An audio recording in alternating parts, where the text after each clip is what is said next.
ওই আলোচনা করে ইরান আর নরম অবস্থার মধ্যে থাকবে না। যুদ্ধ চলতে থাকবে, যদি আলোচনা সফল হইলো, না হইলো কোনো সমস্যা নেই। ইরানে যুদ্ধ বন্ধের বিষয়ে অন্তত 2 থেকে 3টি খবর পরিষ্কার চিত্র পাওয়া যাচ্ছে যে একটা অগ্রগতি আছে। কি সেই অগ্রগতি এখনো পরিষ্কার না, কিন্তু অগ্রগতি আছে। যেমন ইরানের প্রেসিডেন্টের সঙ্গে ঘণ্টাব্যাপী ফোনালাপ পাকিস্তানের প্রধানমন্ত্রীর।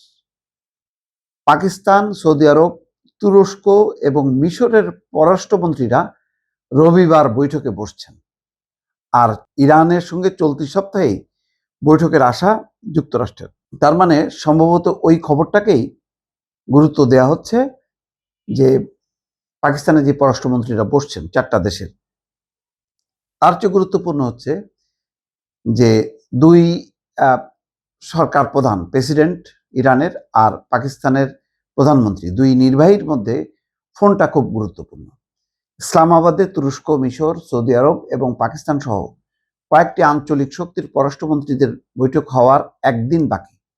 এর আগে পাকিস্তানের উচ্চ পর্যায়ের একটি সূত্র বলছে যে পাকিস্তানের প্রধানমন্ত্রী শেহবাজ শরীফ এবং মাসুদ পেজেশকিয়ান 1 ঘন্টা ব্যাপী বৈঠক করেছে। এই ফোনালাপ অনুষ্ঠিত হয়েছে এমন এক সময় যখন ইসলামাবাদে তুরস্ক, মিশর, সৌদি আরব এবং পাকিস্তান সহ কয়েকটি আঞ্চলিক শক্তির পররাষ্ট্রমন্ত্রীদের বৈঠক হওয়ার একদিন বাকি। এর আগে পাকিস্তানের পররাষ্ট্র মন্ত্রণালয়ের এক বিবৃতিতে বলা হয়, এই বৈঠকে আঞ্চলিক উত্তেজনা কমানোর উদ্যোগ সহ বিভিন্ন গুরুত্বপূর্ণ বিষয়ে বিস্তারিত আলোচনা হবে। ফোনালাপে শেহবাজ শরীফ ইরানের উপর ইসরায়েলি হামলার নিন্দা এবং তেহরানের প্রতি পাকিস্তানের দৃঢ় সংহতি পুনর্ব্যক্ত করেন।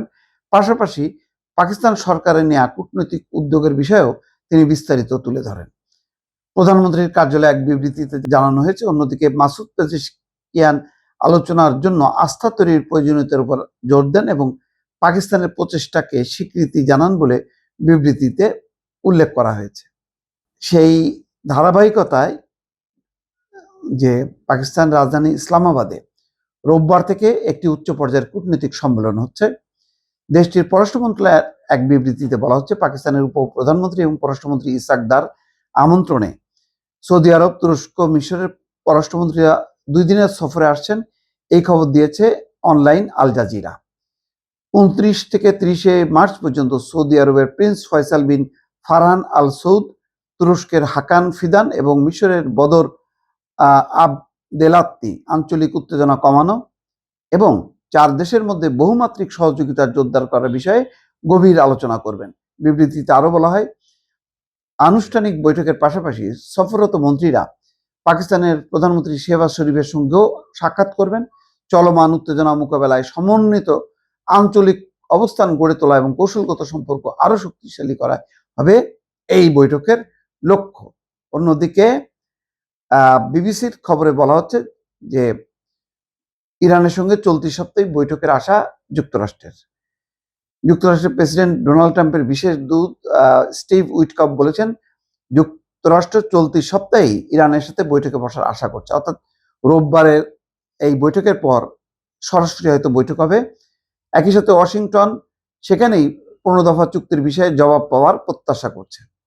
তো এই যখন প্রত্যাশা করছে, তখন সৌদি আরবের প্রিন্স সুলতান বিমান ঘাঁটিতে ইরানের হামলায় অন্তত 12 জন আমেরিকান সেনা আহত হয়েছে বলে যুক্তরাষ্ট্রের সংবাদ মাধ্যম জানাচ্ছে। তার মানে ওই আলোচনা করে ইরান আর নরম অবস্থার মধ্যে থাকবে না। যুদ্ধ চলতে থাকবে, যদি আলোচনা সফল হইলো, না হইলো কোনো সমস্যা নেই। যুদ্ধ তো চলছেই, ইরান আর পিছপা হবে না।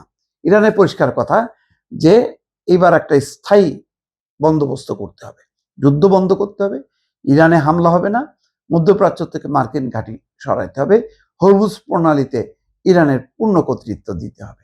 এই হচ্ছে তাদের দাবি দর্শক।